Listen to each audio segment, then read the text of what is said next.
Chapter 26. Mary's better yet idea is to go out to eat. So the McGorkles have lunch. After that, they go back to their room and rest for a while, walk around St. Augustine, eat dinner, walk back to their room, and go to bed. Warble has a hard time sleeping. He tosses and turns all night, thinking about the fascinatingly macabre curiosities presented and preserved at Ripley's BION, as he has taken to calling it. He finally falls asleep around 3 a.m. Like a dog dreaming about the hunt, Warble's legs jerk spasmodically, and he mumbles incoherently from time to time. Mary finally gets tired of being awakened just as she is about to drift off to sleep. She gets out of bed, grabs her pillow and the extra blanket from the top shelf of the closet, and curls up in the rocking chair. Due to the late start to his sleeping session and the restless nature of his slumber, Warble doesn't wake up until almost 10. He is angry with Mary, who is already dressed and ready to go out, for not waking him sooner.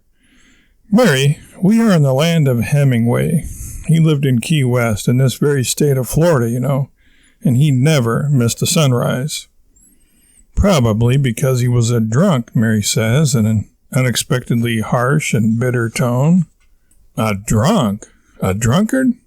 How can you say that? Ernest Hemingway was one of the greatest writers of all time, and he was a man's man. He saw every sunrise because he lived life to the full. He was no couch potato, no siree, Bob." "I still say he was a drunk," Mary persists. "Mary, let me be frank with you. Don't talk about Ernest that way. He could out-hike, out-hunt, out-fish, out-fight, outright any of your friends, outright." "Whoop-de-doo," is all Mary has to say to that. Warble begins to explode in a paroxysm of disbelief and indignation when he suddenly realizes how hungry he is. It would take too long to convince Mary of the wrongness of her thinking. He makes a gesture with his hands as if he's telling a dog to stay, inhales deeply, and silently counts to 10. "Mary," he says, and silently adds, "Mary, quite contrary, will you be so kind as to accompany me to breakfast?" "I would be delighted," Mary says in response. Over breakfast, Warble tells his long-suffering wife about his surefire idea for achieving fame and fortune here in Florida. "Mary, I had a dream last night that gave me the perfect idea for an income-generating opportunity." "I hope it works, Warble," Mary says. "The peanut money is running out." Warble waves his hand dismissively. "That was small potatoes, Mary. This will catapult me to worldwide fame, fortune, adoration, adulation, and all that good stuff." "This isn't something illegal, is it, Warble?" Mary asks, skeptically. "You're not going to commit some heinous crime and then write a book about it, are you?" "Not even close, Mary. I'm going to start a band." "A band? You don't even play an instrument." "I will soon. The accordion." "The accordion? What, are you going to go head-to-head with Lawrence Welk and his orchestra in a battle of the old fogey bands?" "Nope. Mary, check this out. I'm going to start a polka punk band." "Polka punk?" "That's what I said." Mary is silent for a while. She tries to let it sink in, but the thought runs off her brain like water off a duck's feathers. "How long will it take you to get a group together and get good enough to make money at it?" "No time at all. After all, how hard can it be? If a bunch of lame-brained midgets can learn to play instruments, I'm sure that I can do it too." "To which lame-brained midgets in particular are you referring, Warble?" Mary is on the defensive, ready to attack. She thinks Warble is talking about her cousins in West Virginia. She relaxes when he tells her, "All those little fellers at Willy Wonka's factory played the tuba."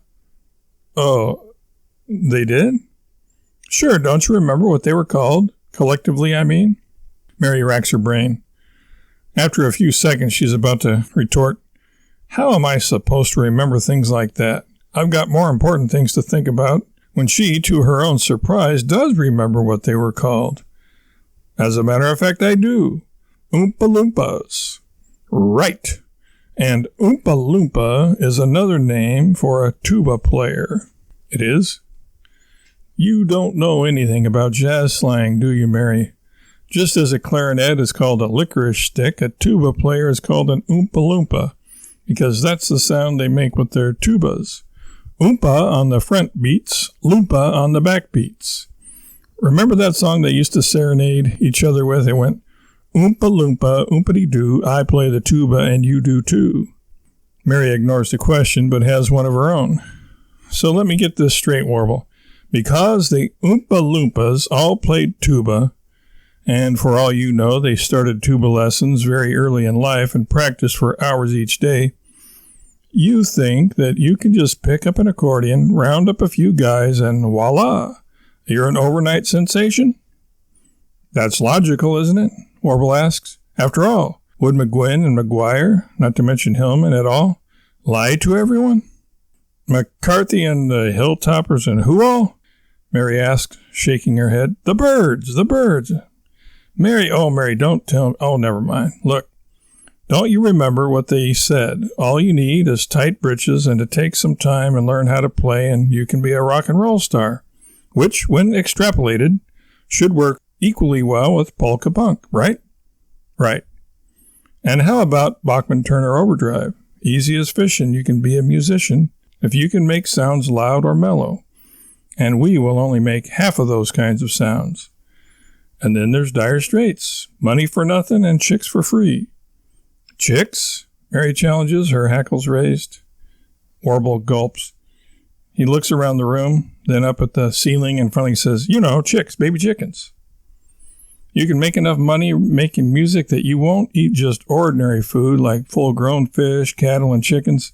Instead, you'll be living the high life eating baby fish, cattle, and chickens, otherwise known as caviar, veal, and chicks.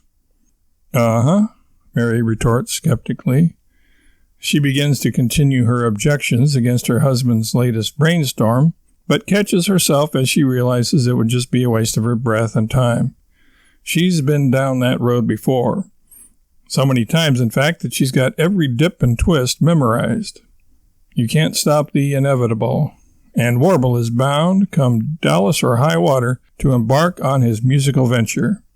She certainly knows him well enough to know that.